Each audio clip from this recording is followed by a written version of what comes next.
창세기 7장 1절에서 마지막 24절까지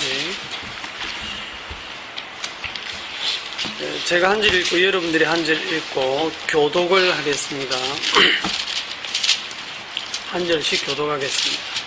창세기 7장 1절부터 여호와께서 노아에게 이르시되 너와 내 온 집은 방주로 들어가라. 이 세대에서 네가 내 앞에 의로움을 내가 보았음이니라. 너는 모든 정결한 짐승은 암수 7씩, 부정한 것은 암수 2씩을 내게로 데려오며 공중의 새도 암수 7씩을 데려와 그 씨를 온 지면에 유전하게 하라. 지금부터 7일이면 내가 40주야를 땅에 비를 내려 내가 지은 모든 생물들을 지면에서 쓸어버리리라. 노아가 여호와께서 자기에게 명하신 대로 다 준행하였더라. 홍수가 땅에 있을 때 여호와가 600세라. 노아는 아들들과 아내와 며느리들과 함께 홍수를 피하여 방주에 들어갔고 정결한 짐승과 부정한 짐승과 새와 땅에 기는 모든 것은 하나님이 노아에게 명하신 대로 암수 2씩 노아에게 나와 방주로 들어갔으며 7일 후에 홍수가 땅에 덮이니 노아가 600세 되던 둘째 달 곧 그 달 11의 날이라. 그날에 큰 기품의 샘들이 터지며 하늘의 창문들이 열려 40주야를 비가 땅에 쏟아졌더라. 곧 그날에 노아와 그의 아들 셈, 함, 야벳과 노아의 아내와 세 며느리가 다 방주로 들어갔고 그들과 그 모든 짐승들이 그 종류대로 모든 가축이 그 종류대로 땅에 기는 모든 것이 그 종류대로 모든 새가 그 종류대로 무릇 생명의 기운이 있는 육체가 2씩 노아에게 나와 방주로 들어갔으니 들어간 것들은 모든 것이 함수라. 하나님이 그에게 명하신 대로 들어가매 여호와께서 그를 들여 보내시고 문을 닫으시니라. 홍수가 땅에 40일 동안 계속된지라. 물이 많아져 방주가 땅에서 떠올랐고 물이 많아져 땅에 넘치매 방주가 물 위에 떠다녔으며 물이 땅에 더욱 넘침에 천하의 높은 산이 다 잠겼더니 물이 불어서 15규빗이나 오르니 산들이 잠긴지라. 땅 위에 움직이는 생물이 다 죽었으니 곧 새와 가축과 들짐승과 땅에 기는 모든 것과 모든 사람이라. 이제에서 그 국의 생명의 기운에 숨어 있는 것은 다 죽었더라. 지면의 모든 생물을 쓸어버리시니 곧 사람과 가축과 기는 것과 공중의 새까지라. 이들은 땅에서 쓸어버림을 당하였으되 오직 노아와 그와 함께 방주에 있던 자들만 남았더라. 물이 150일을 땅에 넘쳤더라. 아멘.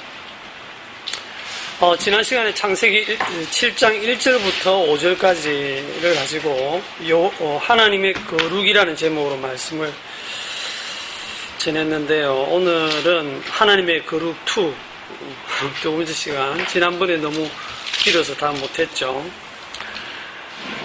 오늘은 조금 방식을 좀 다르게 해볼까 합니다. 너무 저 혼자 얘기를 계속 하니까.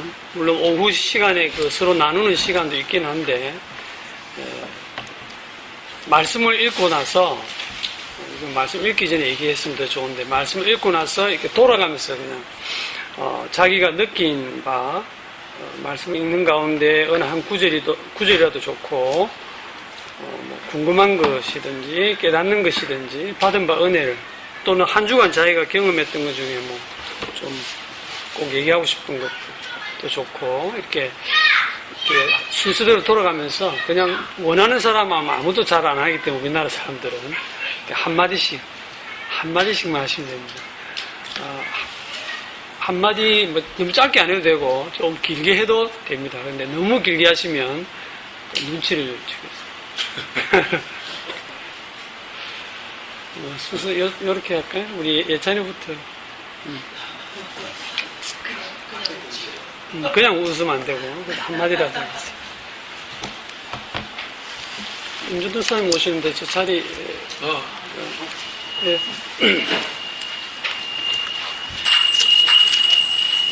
서십시오.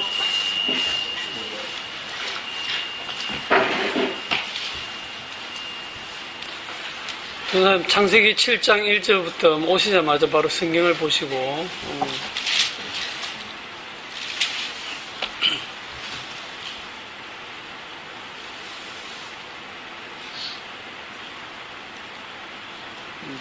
그래야 조금 신경 쓰일지, 안 그러면 아무 생각 없이 읽거든요. 우리 제가 아무 생각 없이 읽었나봐, 지금.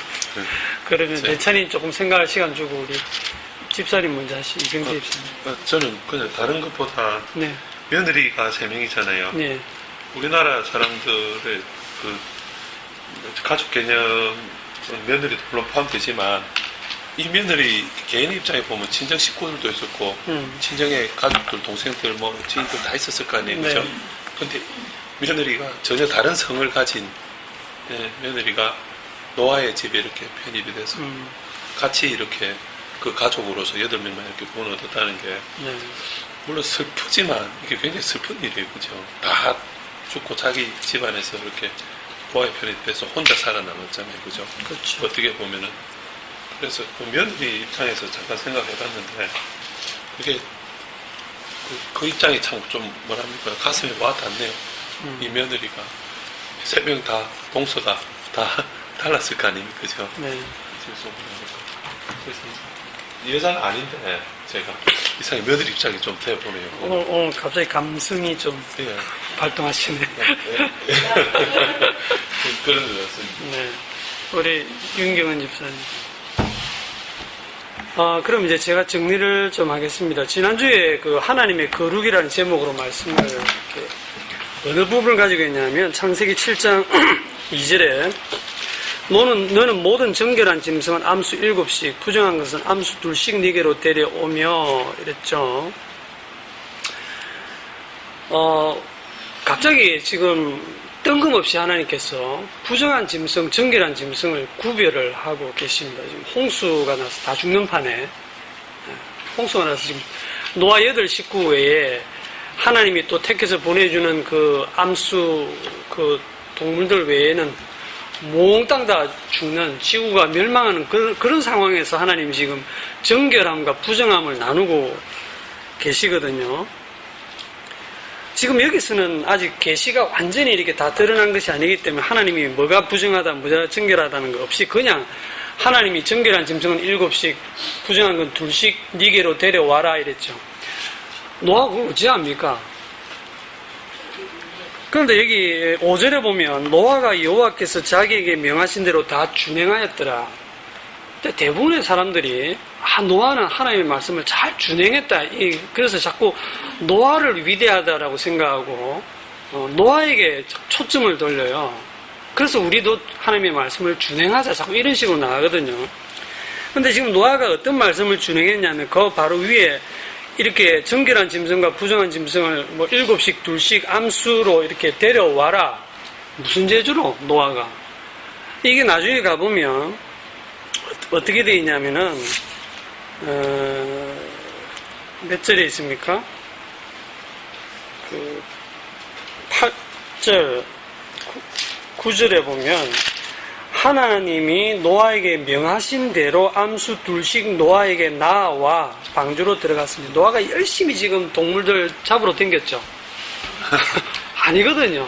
기도하세요. 그냥 왔어요. 하나님이 보내시는 거예요. 이 그림이 지금 하나님이 2씩 짝지어서 보내시는 거예요.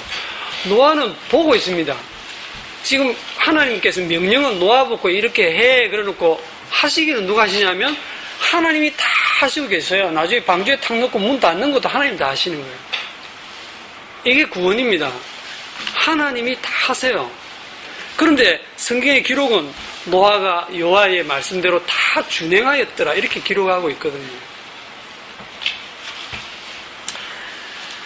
자, 그리고 이 정결한 짐승과 부정한 짐승을 구별하는 이 사건을 중심으로 지난 시간에 하나님의 거룩이 뭔가 하는 것을 공부를 했는데 하나님은 그 거룩하심에 근거해서 심판하신다 그랬어요. 하나님은 하나님의 거룩에 대해서는 한치의 양보도 없습니다. 어느 정도 양보가 없냐면 지구 위에 있는 사람과 생물들을 모조리 쓸어버리기까지 하실 정도로 그 하나님의 거룩함에 대해서는 양보가 없어요. 그래서 여러분들도 성도라면 하나님의 그 거룩에 대해서 생각을 좀 많이 하셔야 됩니다. 자, 이 하나님의 거룩이 어느 정도로 무시무시하다고 할까? 잔혹하다고 할까? 그렇게 시행이 되느냐 하면 한 군데 더 예를 찾아보겠습니다. 민수기 16장 자, 민수기 16장을 가봅니다.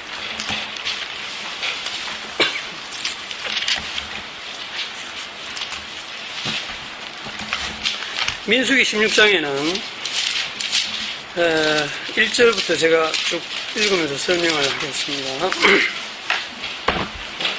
레위의 정손 고핫의 손자 이스라엘의 아들 고라와 르우벤 자손 엘리압의 아들 다단과 아비람과 벨렛의 아들 온이 당을 짓고 이스라엘 자손 총회에서 택함을 받은 자 곧 회중 가운데에서 이름 있는 지휘관 250명과 함께 일어나서 모세를 거스르니라. 이게 무슨 말이냐면 지금 모세가 그 이스라엘 백성들을 애굽에서 출애굽으로 이렇게 인도에 내서 그 광야 길을 지날 때 지금 여기 이제 고라와 그 일당들이 지금 일종의 쿠데타를 일으키는 거예요. 데모를 완전 쿠데타를 일으켜서 정권을 전복하려고 하는 겁니다. 지금 모세가 지도자 아닙니까? 그들이 모여서 모세와 아론을 거슬러 그들에게 이르되 너희가 분수에 지나도다. 회중이 다 각각 거룩하고, 이거 보세요. 여기에 회중이 다 각각 거룩하고 여호와께서도 그들 중에 계시거늘 너희가 어찌하여 여호와의 총회 위에 스스로 높이느냐. 말이 굉장히 그럴듯하죠. 야, 우리도 다 거룩하다. 응? 그리고 하나님도 우리 가운데 계신데 왜 너희들이 스스로, 그러니까 여기서 너희들이라는 것은 모세와 아론을 얘기합니다. 너희 스스로 높여서 너희들 독재를 하느냐, 너희들 마음대로 하느냐, 독재를 하느냐, 이거 못 견디겠다. 이래 된 거예요. 그렇게 돼야 되는 겁니다. 지금 여러분들이 이걸 이해를 하려고 하면 모세는 누구를 상징하냐면 이때는 예수 그리스도를 상징합니다. 하나님의 그 구원자로서 예수 그리스도를 상징하는 그 권위를 가지고 있거든요. 거기에 지금 이들이 대항을 하는 겁니다. 4절에 모세가 듣고 엎드렸다가 고라와 그의 모든 무리에게 말하여 이르되 아침에 여호와께서 자기에게 속한 자가 누구인지 거룩한 자가 누구인지 보이시고 그 사람을 자기에게 가까이 나아오게 하사 곧 그가 택하신 자를 자기에게 가까이 나아오게 하시리니 이렇게 하라.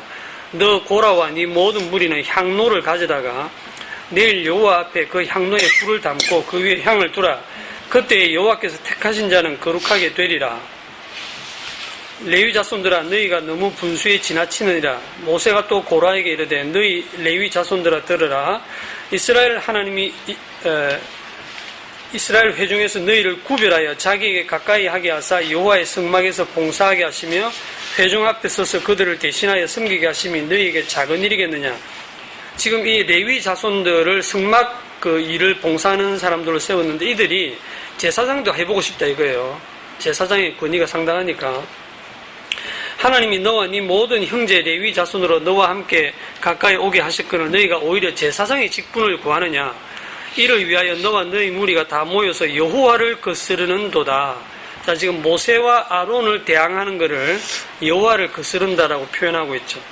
아론이 어떠한 사람이기에 너희가 그를 원망하느냐. 모세가 엘리압의 아들 다단과 아비람을 부르러 사람을 보냈더니 그들이 이르되 우리는 올라가지 않겠노라. 네가 우리를 적과 꿀이 흐르는 땅에서 이끌어내어 광야에서 죽이려 함이 어찌 작은 일이기에 오히려 스스로 우리 위에 왕이 되려 하느냐. 이거 보세요. 지금 적과 꿀이 흐르는 땅에서 이끌어냈다는 게 무슨 말이에요? 하나님이 적과 꿀이 흐르는 땅으로 인도하겠다고 이들을 이끌어냈는데 어디서? 이집트, 애굽에서 이끌어냈는데 이들은 오히려 그때가 좋았다. 옛날이 이집트에 있을 때 거기가 적과 꿀이 흐르는 땅이었고 거기는 부추도 있고 마늘도 있고 고기도 있고 우리가 가마솥 옆에 앉아서 고기도 먹고 그때가 좋았는데 왜 이 광야로 끌어내서 먹을 것도 없고 마실 것도 없는 이런 데서 와서 우리를 죽이려 하고 이 위에 너 스스로 높여서 왕이 되려고 하느냐. 14절 이뿐 아니라 네가 우리를 적과 꿀이 흐르는 땅으로 인도하여 드리지도 아니하고 밭도 포도원도 우리에게 기업으로 주지 아니하니 네가 이 사람들의 눈을 빼려느냐. 우리는 올라가지 않겠노라. 15절 모세가 심히 노하여 여호와께 여짜오되 주는 그들의 허물을 돌아보지 마옵소서. 나는 그들의 나귀 한 마리도 빼앗지 아니하였고 그들 중에 한 사람도 해하지 아니하였나이다 하고 이에 모세가 고라에게 이르되 너와 너의 온 무리는 아론과 함께 내일 여호와 앞으로 나오되 너희는 각 제각기 향로를 들고 그 위에 향을 얹고 각 사람이 그 향로를 여호와 앞으로 가져오라. 향로는 모두 250개라. 너와 아론도 각각 향로를 가지고 올지니라. 그들이 제각기 향로를 가져다가 불을 담고 향을 그 위에 얹고 모세와 아론과 더불어 회막문에 서니라. 고라가 온 회중을 회막문에 모아놓고 그 두 사람을 대적하려 하매.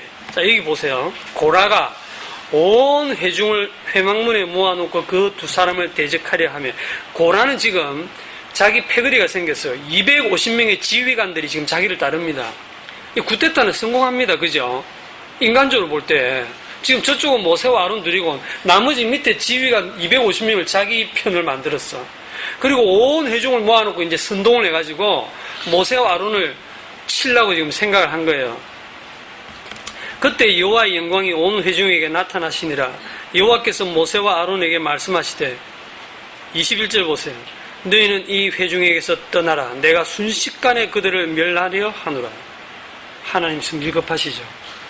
내가 그들을 순식간에 멸하려 하노라. 얘들을 내가 다 죽여버리겠다.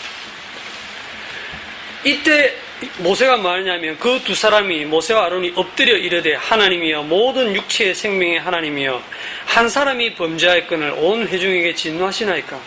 중보기도 하고 있습니다. 여호와께서 모세에게 말씀하여 이르시되, 회중에게 명령하여 이르기를 너희는 고라와 다단과 아비람의 장막 사방에서 떠나라라. 자, 그들의 그 텐트에서부터 피해라고 지금 얘기를 하고, 25절 모세가 일어나 다단과 아비람에게로 가니 이스라엘 장로들이 따랐더라. 모세가 회중에게 말하여 이르되, 이 악인들의 장막에서 떠나고 그들의 물건은 아무것도 만지지 말라. 그들의 모든 죄 중에서 너희도 멸망할까 두려워하노라 하며, 무리가 고라와 다단과 아비람의 장막 사방을 떠나고 다단과 아비람은 그들의 처자와 유아들과 함께 나와서 자기 장막문에 선지라. 모세가 이르되, 여호와께서 나를 보내사 이 모든 일을 행하게 하신 것이요 나 임의로 함이 아닌 줄은 이 일로 말미암아 알리라.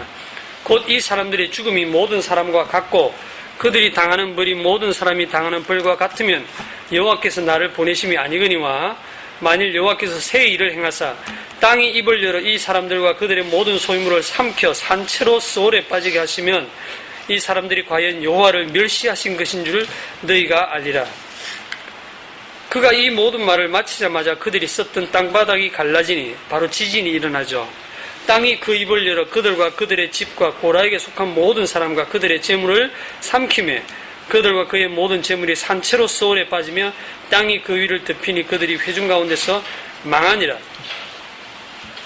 그 주위에 있던 온 이스라엘이 그들의 부르짖음을 듣고 도망하며 이르되, 땅이 우리도 삼킬까 두렵다 하였고 여호와께로부터 불이 나와서 분향하는 250명을 불살랐더라. 엄청납니다. 고라와 다단, 아비람 그 장막 거기에 아내들과 유아들과 처자 다 식구들, 그 집 식구들 다 나와 서 있고 나머지는 피했는데 뭐 우리한테 뭔 일이 있겠나 이러고 서 있는데, 땅이 갈라져서 그 무리들 그 텐트 전부 다 사람이 산채로 빠지고 다시 땅이 덮여버립니다. 바로 산채로 땅속으로 떨어져 버렸어요. 그리고 그 쿠데타에 가담했던 250명이 향로를 들고 있는데 거기 여호와로부터 불이 나와서 그들을 불살라 버렸다. 현지에서 보면 엄청난 장관이겠죠. 야, 이걸 이렇게 표현해도 되나 몰라. 엄청난 사건이 일어난 거예요. 이게 하나님의 거룩입니다. 36절에 여호와께서 모세에게 말씀하여 이르시되, 너는 제사장 아론의 아들 엘르아셀에게 명령하여 붙는 불 가운데서 향로를 가져다가 그 불을 다른 곳에 쏟으라. 그 향로는 거룩함이니라. 하나님의 거룩하심은 죄인들을 완전히 불살라 버립니다. 심판입니다. 심판. 41절로 가겠습니다. 이튿날 이스라엘 자손의 온 회중이 모세와 아론을 원망하여 이르되, 너희가 여호와의 백성을 죽였도다 하고. 여러분, 이 백성들 한번 보세요. 그걸 보고 회개하는 게 아니고, 하나님 앞에 우리가 잘못했습니다 회개하는 게 아니고, 모세와 아론을 원망하여 이르되 너희가 여호와의 백성을 죽였도다. 회중이 모여 모세와 아론을 칩니다. 칠 때에 회막을 바라본 적, 그러니까 돌을 들어 치려고 했겠죠. 회막을 바라본 적 구름이 회막을 덮었고 여호와의 영광이 나타났더라. 모세와 아론이 회막 앞에 이르며 여호와께서 모세에게 말씀하여 이르시되, 너희는 이 회중에게서 떠나라. 내가 순식간에 그들을 멸하려 하노라. 하나님 성질 급하시죠. 지금 이 문장이 두 번 나옵니다. 너희들은 떠나라. 내가 순식간에 그들을 멸하려 하노라. 하나님의 거룩하심 앞에 하나님은 소멸하신 분이십니다. 그러니까 하나님 앞에 소멸하신 그 불 앞에 그 하나님의 거룩하심 앞에 거룩하지 못한 것은 완전히 소멸이거든요. 이게 하나님의 그 임박한 그 진노를 상징합니다. 순식간에 그들을 멸하려 하노라. 이때 모세가 또 엎드려 중보기도 하죠. 이에 모세가 아론에게 이르되 너는 향로를 가져다가 제단에 불을 그것에 담고 그 위에 향을 피워 가지고 급히 회중에게로 가서 그들을 위하여 속죄하라. 여호와께서 진노하셨으므로 연병이 시작되었습니다. 아론이 모세의 명령대로 향로를 가지고 회중에게로 달려간즉 백성 중에 연병이 시작되었는지라. 이에 백성을 위하여 속죄하고 죽은 자와 산자 사이에 섰을 때 연병이 그치니라. 고라의 일로 죽은 자 외에 연병으로 죽은 자가 14,700명이었더라. 연병이 그침에 아론이 회막문 모세에게로 돌아오니라. 하나님이 순식간에 죽음의 사자를 보내서 연병이 쫙 터지면서 죽어나가는 거야. 급히 아론이 향을 담아가서 속죄를 딱 하니까 죽은 자와 산자 사이에 딱 섰을 때 연병이 그치는데 그때까지 죽은 사람이 14,700명입니다. 세월호로 300명, 400명 죽는 건 유도 아니에요. 그죠? 우리나라에 무슨 질병이 생겨갖고 몇백 명 죽는 건 문제도 아니에요. 이게 14,700명이 순식간에 또 연병으로 죽었어요. 이게 뭡니까, 이게? 여러분이 생각하는 하나님 맞습니까? 이집트에서 인도에 내가지고 적과 꿀이 흐르는 땅으로 사람들 생각은 그래요. 사람들의 생각은 하나님이면 우리 사람들을 위한 하나님입니다. 하나님이 우리를 적과 꿀로 인도해서 우리가 좀 정말 먹고 살기 좋은, 우리 생존하기 좋은 그런 환경으로 하나님은 인도하셔야 그 하나님이다. 이런 생각을 사람들은 합니다. 인간의 안전과, 어디까지나 인간의 안전과 생존을 보호하고 보장해 주셔야 하나님이 아니냐. 인간은 사실은 자기 생존 외에는 관심이 없어요. 이들이 왜 불평하고 불만하느냐면 광야에 먹을 게 없고 마실 게 없고 너무 사는 게 이게 불편하거든요. 이스라엘 백성들을 보면서 여러분들이 완악하다, 하나님 완악하다 하시면 우리 똑같습니다. 우리 그 환경에 가면 우리 이스라엘 백성들하고 우리가 다를 바가 하나도 없어요. 우리는 우리 생존 외에는 관심이 없거든요. 우리나라에서 세월호 사건이 터졌을 때 우리가 막 난리 나고 지금, 왜냐하면 가깝거든요. 그런데 인도네시아나 다른 프랑스나 그런 데서 여객선 침몰해서 300명, 400명 죽었다는 뉴스 나도 우리 아무렇지도 않습니다. 멀거든요. 우리하고 관계가 없어. 지금 노아 홍수로 8명 빼고 다 죽었다 해도 우리 사실 별 감각이 없어요. 아주 오래전 얘기거든.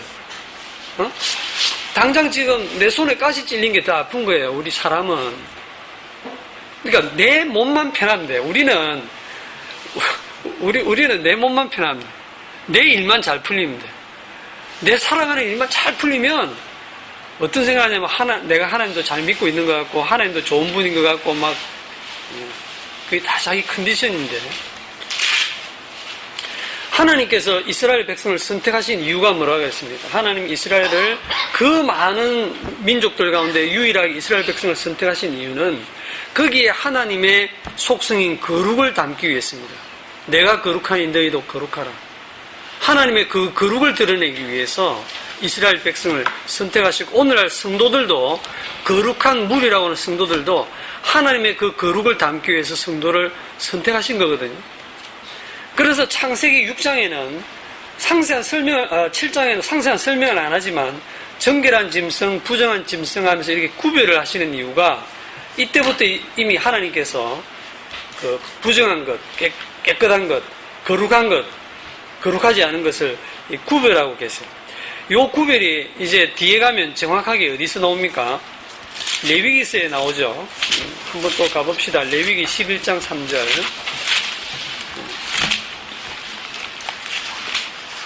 부정한 짐승과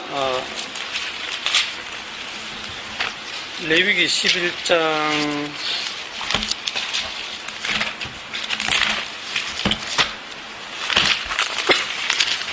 레위기 11장 3절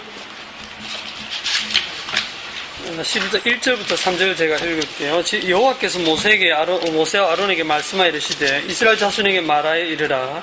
육지의 모든 짐승 중에서 너희가 먹을 만한 생물은 이러하니 모든 짐승 중에 굽이 갈라져 족발이 되고 새김질하는 것은 너희가 먹되 새김질하는 것이나 굽이 갈라진 짐승 중에도 너희가 먹지 못할 것은 이러하니 낙타는 새김질은 하되 굽이 갈라지지 아니하였으므로 너희에게 부정하고 사반도 새김질은 하되 굽이 갈라지지 아니하였으므로 너희에게 부정하고 토끼도 새김질은 하되 굽이 갈라지지 아니하였으므로 너희에게 부정하고 돼지는 굽이 갈라져 쪽발인데 새김질을 못함으로 너희에게 부정하고 너희는 이러한 고기를 먹지 말고 그 죽음도 만지지 말라. 이것은 너희에게 부정하다. 이렇게 말씀하고 있습니다.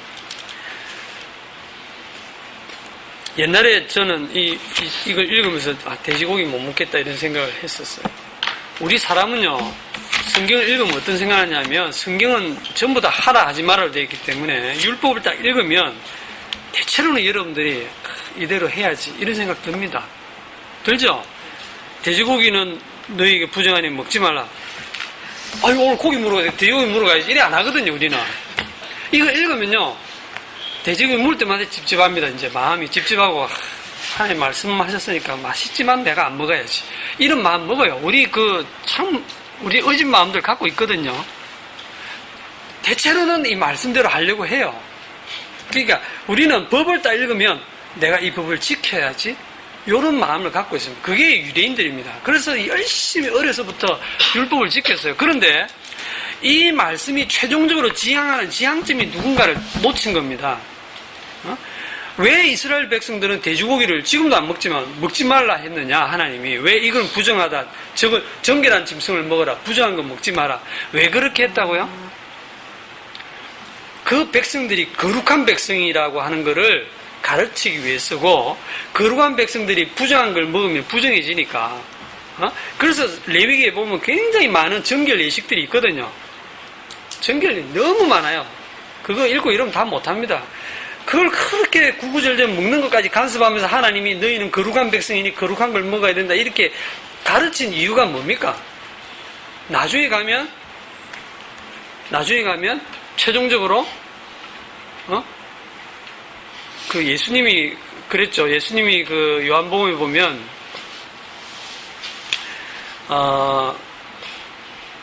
내 살을 먹고 내 피를 마신 자마다 영생을 가지고 마지막 날에 내가 그를 다시 살리리라. 내 살을 먹고 내 피를 마시는 자마다. 그러니까 예수님을 먹고 마셔야 영생을 얻는다라고 하는 그 하나님의 그 거룩은 결국은 예수 그리스도를 가리키고 있거든요. 모든 그 율법의 완성인 예수 그리스도를 가르쳐요. 그 예수 그리스도를 너희들이 먹고 마신다. 그게 예수 그리스도 연합하는 거죠. 예수 그리스도 안에 있고 그거는 내 안에 있는 예수 그리스도 연합하게 될 때 너희는 이제 거룩한 백성이다라고 하는 거예요. 그거를 지금 가르치기 위해서 이거를 하고 계신 겁니다. 그래서 최종적으로 이 율법이 지향하는 바가 뭔가 하는 거를 이제 신약에 와서 다시 한번 확인을 해보겠습니다. 히브리서 10장. 히브리서 10장. 저 성경 뒤쪽으로 갑니다. 오늘날도 구약 성경을 읽으면서 어떤 분들이 어떤 음식은 먹으면 되고 어떤 거는 먹으면 안 되고 막 그런 거에 지금 그런 거 가지고 논쟁하는 분들도 있어요.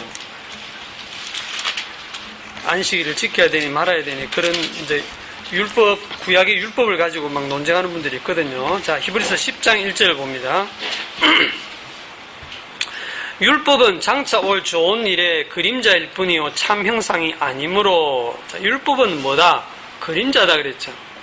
율법은 장차 올 좋은 일의 그림자일 뿐이요 참 형상이 아니므로 해마다 늘 드리는 같은 제사로는 나오는 자들을 언제나 온전하게 할 수 없느니라. 그렇지 않으면 섬기는 자들이 단번에 정결하게 되어 다시 죄를 깨닫는 일이 없으리니 어찌 제사 드리는 일을 그치지 아니하였으리라. 구약의 율법의 그 핵심은 제사 제도였습니다.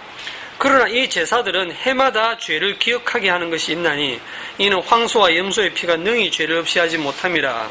그러므로 주께서 세상에 임하실 때 이르시되 하나님이 제사와 예물을 원하지 아니하시고 오직 나를 위하여 뭐를 예비하셨도다?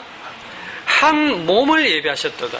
한 몸에다 여러분 동그라미 딱 치놓으세요. 한 몸. 예수 그리스도의 몸을 준비하셨다. 한 몸을 예비하셨도다. 번제와 속죄제는 기뻐하지 아니하시나니 이에 내가 말하기를 하나님이여 보시옵소서. 두루마리 책에 나를 가리켜 기록된 것과 같이 하나님의 뜻을 행하러 왔나이다. 두루마리 책에 나를 가리켜 기록된 것. 구약성경 모든 그 두루마리 책에 기록된 모든 내용들이 이 예수 그리스도를 가리켜서 기록된 것들이에요. 그거를 그 하나님 뜻을 행하러 오신 분이 예수 그리스도, 그분의 몸을 단번에 들이심으로 말미암아. 자, 10장 10절에 가보면 10장 9절에 그 후에 말씀하시기를 보시옵소서 내가 하나님 뜻을 행하러 왔나이다 하셨으니 그 첫째 것을 폐하시면 둘째 것을 세우려 하심이라. 이 뜻을 따라 예수 그리스도의 몸을 단번에 들이심으로 말미암아 우리가 거룩함을 얻었노라. 아멘. 우리가 그 거룩함을 내가 이루어갑니까? 이 성화되어 가는 게 내 행위나 율법의 노력으로 내가 어떤 내 행위로 되는 게 아니에요. 인간 쪽에서 나오는 어떤 걸로 거룩해지는 게 아니고 하나님이 거룩하게 하십니다. 어떻게? 예수 그리스도의 몸을 단번에 들이심으로 말미암아. 이게 비밀이죠. 예수 그리스도의 몸을 단번에 들이심으로 말미암아 우리는 단번에 거룩함을 얻어버린 거예요.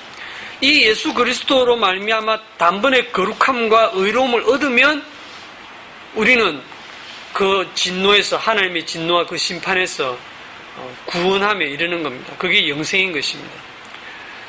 그 옛날 노아 홍수 때 물심판으로 다 죽을 때 하나님은 그 방주에다가 거룩을 담아서 그 방주에 있는 생명들을 구원합니다. 방주가에서 나중에 나온 다음에 제사를 지냈죠. 누구를 잡아서? 더러운 놈 잡아 제사 지는 게 아니고 방주 안에 부정한 것, 더러운 거 뭐 다 있었는데 그 중에 깨끗한 7쌍씩 넣은 이유가 그거예요. 그 깨끗한 짐승을 잡아서 희생제물을 드려. 그 깨끗한 짐승의 희생제물로 인해서, 희생으로 인해서 그들이 살아났다라는 것을 보여주는 거예요. 그러니까 방주에서 겨우 살아나와서 희생당하는 그 깨끗한 정결한 짐승들 한번 생각해보세요. 걔들이 방주에 타서 살아난 이유는 희생되기 위해서 지금 방주에 같이 타고 있었던 거예요. 그 모든 것들이 예수 그리스도를 가르치고 있는 것입니다. 그런데 이렇게 구약의 모든 율법들이 예수 그리스도를 가르치고 예수 그리스도로 완성이 되고 하는 것을 초대교회의 그 성령을 받은 사람들도 좀 잘 모르고 심지어 수제자인 베드로도 조금 잘못된 그런 신앙을 가진 그런 얘기가 성경에 나옵니다. 사도행전을 한번 가보겠습니다. 사도행전 10장 사도행전으로 가세요. 사도행전 10장 1절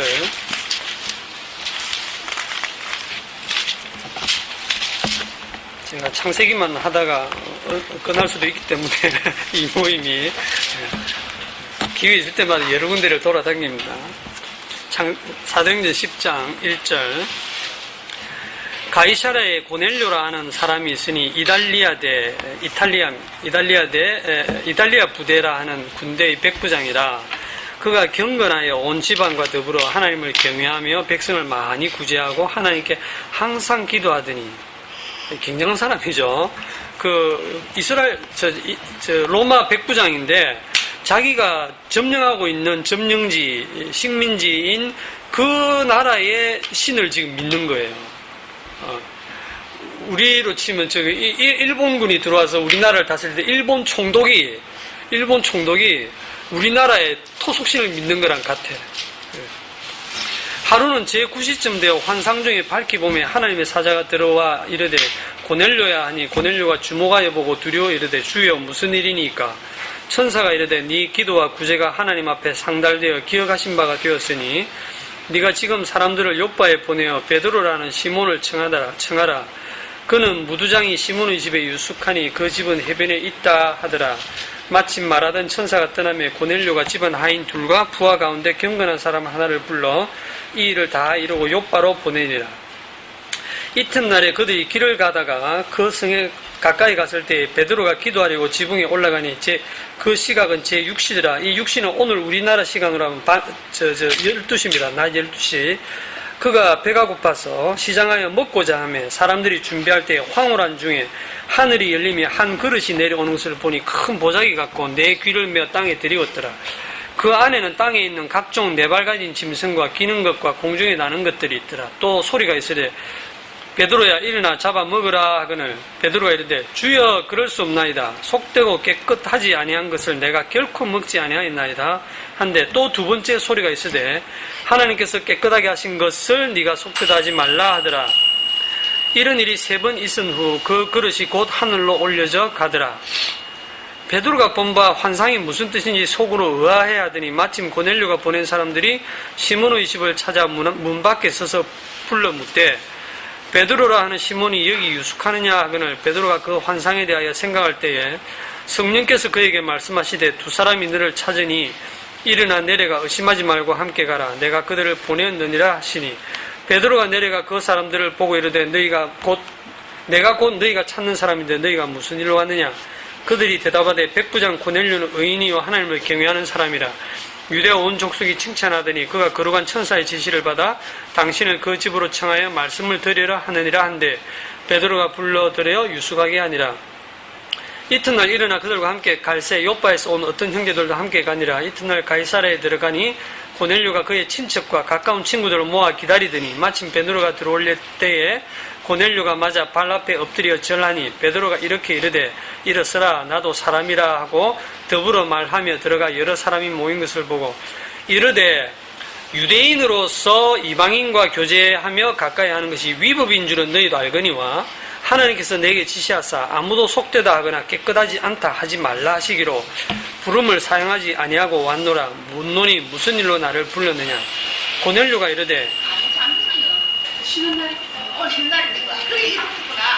이르되 내가 나흘 전 이맘때까지 내 집에서 제9시 기도를 하는데 갑자기 한 사람이 빛난 옷을 입고 내 앞에 서서 말하되 고넬료야 하니 하나님이 네 기도를 들으시고 네 구제를 기억하셨으니 사람을 요빠에 보내어 베드로라 하는 시몬을 청하라. 그가 바닷가 무두장이 시몬의 집에 유숙하느니라 하시기로. 자, 이렇게 쭉 나갑니다. 자, 지금 이 부분에서 지금 상당히 하나님께서 어때요? 일을 좀 번거롭게 하신다고 할까? 지금 하나님을 10장 1절에 보면 2절에 보면 그가 경건하여 온 집안과 더불어 하나님을 경외하며 백성을 많이 구제한다 이렇게 할 때 하나님 천사를 보냈거든요. 그래서 천사가 와서 고넬료야 니 참 착하네. 너 구원해 줄게. 뭐 그렇게 바로 하시면 안 돼요? 네? 왜 그 베드로를 불러서 말씀을 들으라 그래요? 여기에 또 그 경건하여 온 집안들은 하나님을 경외하고 백성을 많이 구제하고 항상 기도하고 이걸 가지고 또 설교를 하신 분들이 있거든요. 여기에 핵심이 있는 게 아니거든요. 지금 하나님을 믿는다와 예수님을 믿는다를 혼동하시는 분이 있는데 여러분은 그 하나님을 믿으면 안 되고 이 말이 오해하지 마세요. 예수 그리스도를 믿어야 됩니다. 주 예수를 믿어야 됩니다. 예수 그리스도를 통해서 하나님이 자신을 계시하셨기 때문에 나는 하나님 아버지와 바로 통하지 그 아들하고는 상대 안 할란다 이러면서 예수님 빼고 하나님 아버지랑 바로 뭐 직통 계시를 받고 기도하고 전부 이단입니다. 그거는 전 멍텅입니다. 천하에 예수 그리스도 외에는 구원받을 만한 다른 이름을 우리에게 주신 일이 없습니다. 그러니까 예수 그리스도를 통하지 않는 하나님은 전부 우상입니다. 전부 가짜입니다. 그래서 지금 고넬료에게 천사가 나타나서 그 베드로를 부르라고 하는데 또 베드로에게 하나님께서 환상을 3번을 보여주시죠. 이게 한번 보세요. 저 14절에 베드로가 이르되 주여 그럴 수 없나이다. 지금 누가 사무라 합니까? 하나님이 이거 먹으라 하는데 주여 그럴 수 없습니다. 저는 어릴 때부터 이런 부정한 거는 안 먹었습니다. 율법대로.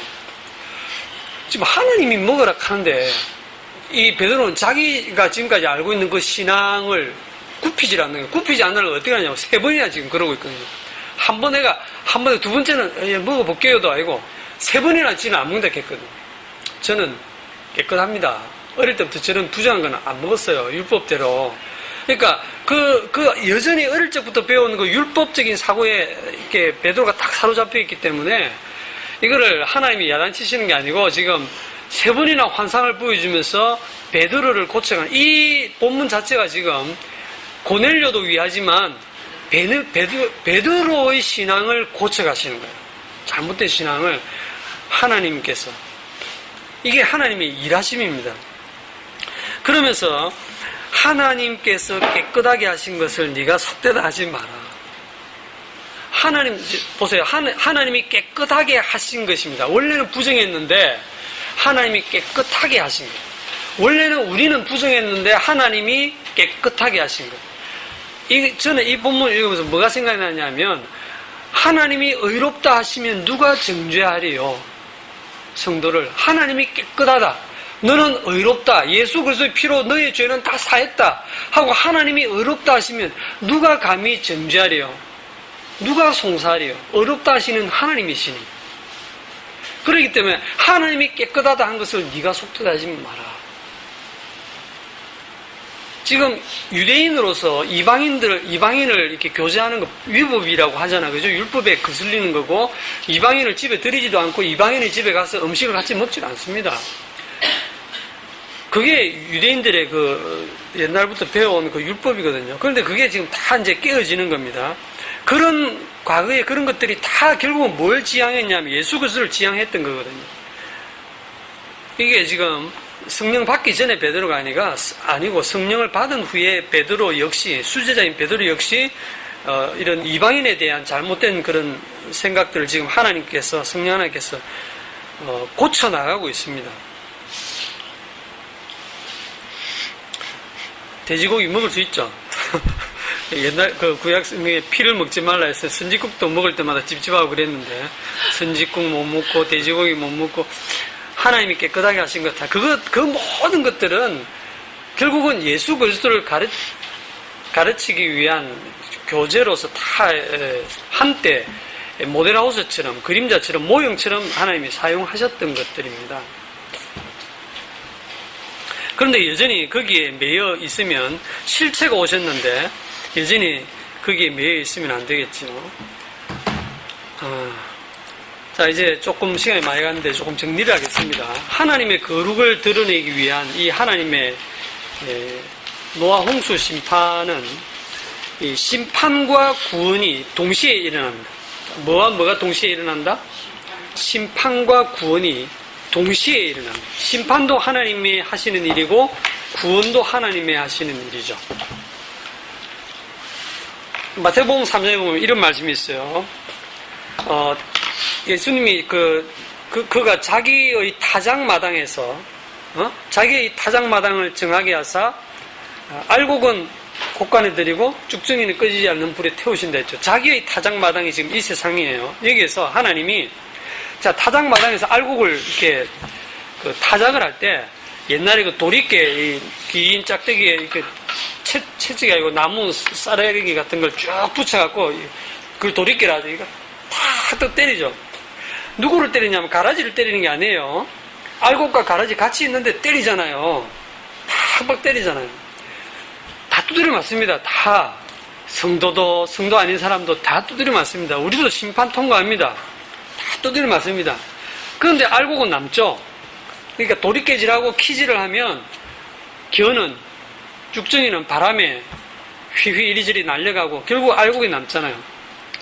심판을 지나갑니다. 지금 이 노아도 심판을 다 경험하고 봅니다.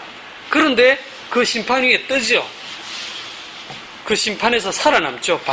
방주로 인해서. 아까 우리 집사님이 얘기한 것처럼 그 며느리들 입장에서는 자기 친정 식구들이 지금 다 죽는 모습을 보는 건데, 인본주의적으로, 인간적으로 보면 얼마나 사실 가슴은 내가 살았다는 기쁨보다 저 밖에서 부르짖으면서 죽어가는 자기의 그 식솔들을 생각하면 그 구원받은 게 기쁘기만 했겠습니까? 그죠? 이런 이제 그 구원과 심판은 항상 동시에 일어납니다. 그런데 우리가 그리스도 안에 있을 때 우리를 교회를 갖다가 그리스도의 몸이라고 하는데 이 그리스도의 몸이 고난받은 몸이거든요. 십자가에서 심판을 이미 다 받으신 몸이거든요. 우리가 그 안에서 구원을 받은 것입니다. 자, 지금 제가 세 가지를 연결하겠습니다. 심판, 구원, 또 하나는 뭐냐면 창조. 창조와 구원은 동일한 개념으로 성경이 설명한다고 했습니다. 제가 한번 그렇게 얘기한 적이 있죠. 창조와 구원은 동일한 개념이다. 뭘 근거로 그런 얘기를 했죠, 제가?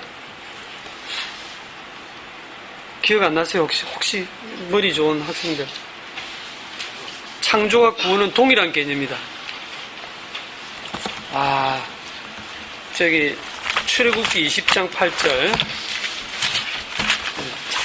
잊어야 제가 뭐 늘 얘기해도 또 되니까. 출애굽기 20장 8절.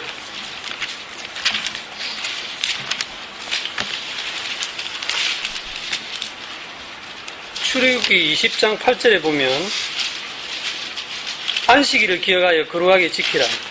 엿새 동안에 힘써 네 모든 일을 행할 것이나 일곱째 날은 내 하나님 여호와의 안식일인즉 너나 내 아들이나 내 딸이나 내 남종이나 내 여종이나 내 가축이나 내 문 안에 머무는 객이라도 아무 일도 하지 말라. 이는 엿새 동안에 나 여호와가 하늘과 땅과 바다와 그 가운데 모든 것을 만들고 일곱째 날에 쉬었음이니라. 그러므로 나 여호와가 안식일을 복되게 하여 그날을 거룩하게 하였느니라. 자, 안식일을 기억하여 거룩하게 지켜라. 이유는 나 여호와가 엿새 동안 세상을 창조했기 때문이다. 그 얘기하고 계시죠. 창조하고 일곱째 날에 쉬었으니까 너희도 안식하라. 그리고 그 일곱째 날을 하나님이 거룩하게 하셨다 그랬어요. 그래서 구약에는 이 거룩한 안식일을 거룩하게 안 지키면 죽였습니다. 돌로 쳐 죽였어요. 날과 달을 거룩하게 했습니다. 지금은 그거 다 예수 그리스도 완성이 됐습니다. 자, 지금 여기서 출애굽기 20장에서 안식일을 거룩하게 지키라는 근거를 뭐를 대느냐면 창조를 댑니다. 그죠? 그런데 이게 신명기서에 가면 뭐로 바뀌느냐면 신명기 5장. 출애굽기 20장에서는 그렇게 되고 뒤쪽에 신명기 5장으로 가보세요.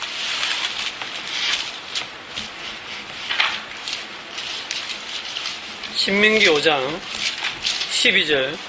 내 하나님 여호와가 내게 명한 대로 안식일을 지켜 거룩하게 하라. 엿새 동안에 힘써 네 모든 일을 행할 것이나 일곱째 날은 내 하나님 여호와의 안식일인즉 너나 내 아들이나 내 딸이나 내 남종이나 내 여종이나 내 소나 내 낙이나 내 모든 가축이나 네 문 안에 유하는 객이라도 아무 일도 하지 못하게 하고 네 남종이나 내 여종에게 너 같이 안식하게 할지니라. 내용 똑같죠? 근데 이유 15절. 너는 기억하라. 네가 애굽 땅에서 종이 되었더니 내 하나님 여호와가 강한 손과 편팔로 거기서 너를 인도하여 내었나니 그러므로 내 하나님 여호와가 네게 명하여 안식일을 지키라 하느니라. 자, 출애굽기 20장과 신명기 5장을 딱 비교하면 출애굽기에서는 그러므로 할 때 앞에 창조하고 일곱째 날 쉬었다. 그러므로 안식일 지켜라 그랬잖아. 신명기서에 와가지고는 너희가 애굽 땅에서 종되었는데 거기서 여호와가 강한 손과 편팔로 너를 구원해내었다. 그러므로 안식일을 기억해서 거룩하게 지켜라. 창조와 구원을 하나님이 동일한 개념으로 보시고 그 창조와 구원에서 하나님이 거룩하게 하고 안식하십니다. 노아의 이름의 뜻이 뭔지 압니까? 노아의 이름 안식입니다. 노아의 아버지 이름이 갑자기 생각나. 노아의 아버지 이름이 갑자기 이름이 아니. 노아의 아버지 가인의 아들들 중에서는 굉장히 좀 포악했던 라멕하고 이름 똑같이 그래. 라멕입니다. 라멕이 노아를 낳고 그 이름을 뭐라 하냐면 여호와께서 땅을 저주하심으로 수고롭게 일하는 이 아들이 안위하리라, comfort, 위로하리라, 쉬게 하리라, 안식하게 하리라 이런 뜻이거든요. 노아의 이름 뜻이 안식하게 한다는 거예요. 그러면 우리는 어떤 생각이 드냐면 안식하게 한다? 나도 좀 이제 일 좀 안 하고 쉬고 싶다. 로또나 한 100억 정도 당첨되면 진짜 일 안 하고 놀러 다니고 푹 쉬겠는데 우리 생각은 그거밖에 없어. 저도 여전히 그런 생각 하거든요. 로또 한번 딱 걸리면 진짜 푹 쉬고 여행 다니면서 정말 여유 있게 가난한 사람들, 우리 가난한 집사님들 도와주면서 참 이 은혜 받죠 지금 이 말씀에. 저 좀 도와주세요. 네. 자기들이 로또 걸릴 생각 안 하고 걸리다 뭐 도와달라. 우리는 그런 게 되면은 안식할 것 같아. 그죠? 그런데 지금 노아를 이름을 안식이라 지어놓고 노아 때 뭐가 일어나냐면 심판이 일어난다. 다 죽어요. 다 죽어. 8식구에는 다 죽어요. 그리고 그 8식구를 살리는데 안식이래. 도대체 그게 무슨 안식이에요? 죄를 깨끗하게 처리하는 하나님은 죄가 없을 때 안식하십니다. 창조하시고 모든 피조물이 원래의 위치 그대로 있을 때 하나님은 보시기에 좋았더라 하고 7째 날에 안식하십니다. 그 안식이 깨어지는 사건이 죄를 짓는 사건이죠. 그 죄를 해결하고 심판하시면서 동시에 다 죽어야 되는 죄인인데 그 중에 하나님의 긍휼과 사랑을 드러내기 위해서 그 중에 일부를 하나님이 택해서 구원하심으로써 하나님의 그 주되심을 나타내고 하나님의 거룩하심도 나타내고 하나님의 사랑도 나타내면서 하나님이 안식하시는 거예요. 자, 창조와 구원은 동일한 하나님의 일하심입니다. 창조는 뭘 배경으로 창조가 됩니까? 아무것도 없는 데서 창조하시죠. 없음을 배경으로 창조해요. 없음. 구원은 뭐를 배경으로 합니까? 죽음에서 구원해내는 겁니다. 죽음을 배경으로 합니다. 하나님을 뭐라고 부르냐 하면 없는 것을 있는 것 같이 부르시고 창조입니다. 죽은 자를 다시 살리시는 하나님으로 아브라함이 믿었죠. 그의 믿은 바 하나님은 없는 것을 있는 것 같이 부르시고 죽은 자를 다시 살리시는 하나님입니다. 죽은 자 가운데서 살려내시는 하나님이시다. 그러니까 없어도 하나님은 있는 것처럼 창조해내시고 죽었는데 우리가 생각할 때는 끝인데 다시 살려내시는 부활의 하나님이시다. 이런 하나님만 있으면 아멘 아닙니까? 그래서 창조와 구원은 동일한 개념으로 지금 설명을 할 수 있습니다. 이 얘기를 왜 제가 들이대느냐면 우리가 창세기 제가 7장을 읽으면서 눈에 띄는 부분이 뭐냐 하면 어디가 14절에 보면 14절에 13절, 14절. 곧 그날에 노아와 그의 아들 셈, 함, 야벳과 노아의 아내와 세 며느리가 다 방주로 들어갔고 그들과 그들의 모든 들짐승이 그 종류대로 모든 가축이 그 종류대로 땅에 기는 모든 것이 그 종류대로 모든 새가 그 종류대로 이게 어디서 나오죠? 창세기 하나님이 창조해서 나오잖아요. 아니 굳이 이게 뭘 이렇게 지민을 하래 갖고 종류대로 이 지금 노아의 방주가 하나님의 창조의 세계입니다. 그 구원하시는 사건이 창조하시는 것과 같은 거예요. 여기서부터 새로운 창조가 일어나는 거예요. 그 종류대로. 그리고 물이 높은 산까지 다 덮어서 지구 전체가 물로 완전히 뒤덮여 있는 그게 무엇을 연상하느냐면 창세기 1장 2절. 땅이 혼돈하고 공함이 흑암이 깊음이 있고 하나님이시는 수면에 운행하실 그때 창조하실 그때 아무것도 없던 그때에 뭡니까? 온 땅은 물로만 뒤덮여 있죠. 수면으로 이렇게 물로 뒤덮여 있고 거기에 하나님의 신이 하나님의 성령이 운행하고 계시죠.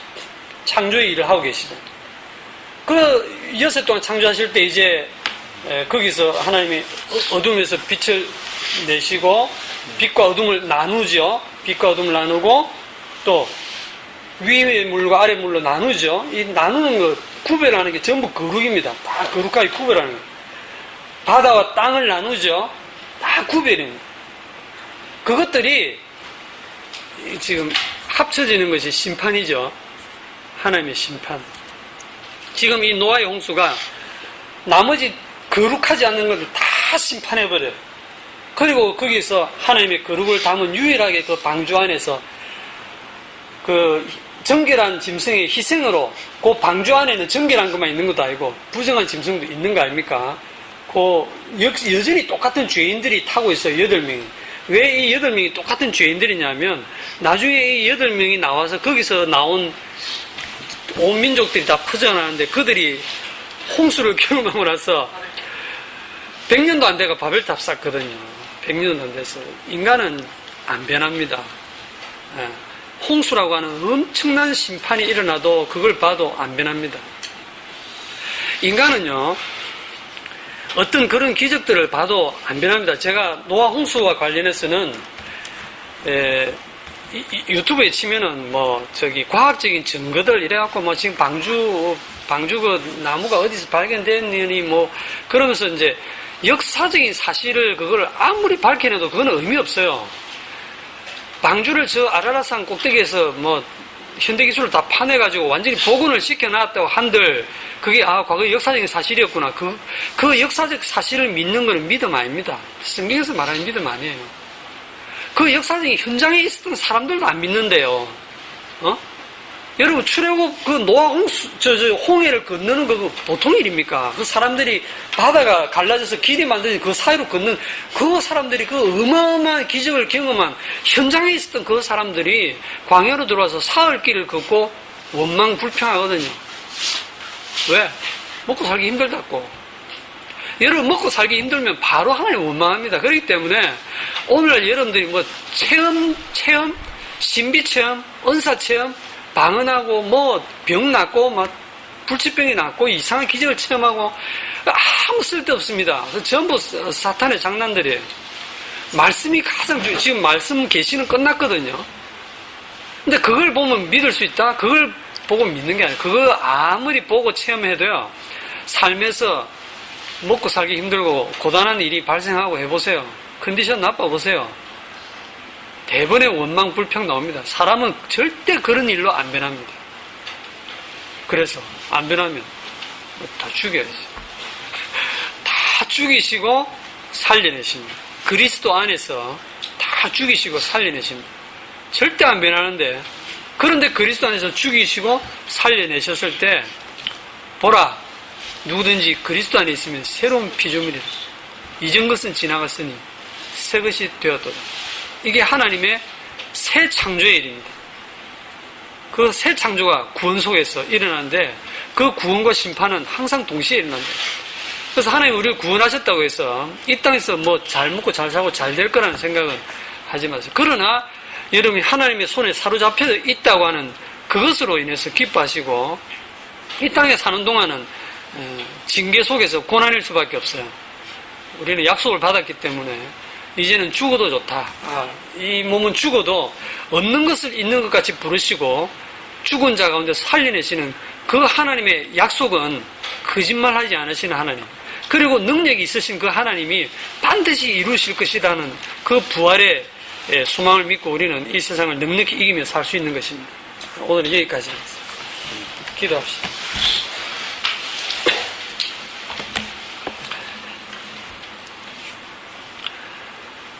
성령을 받은 베드로조차도 하나님에 대한 잘못된 신앙을 가졌던 것을 보고 또 노아의 홍수 얘기를 보면서 어떠한 일에도 변하지 않는 인간의 본성을 봅니다. 하나님, 우리가 바로 그러한 모습인 것을 알게 하시고 예수 그리스도 안에서 하나님이 행하시는 그 일로 인해서 기뻐하고 소망하며 하나님의 나라가 속히 임하기를 바라보는 저희들이 되게 하시옵소서.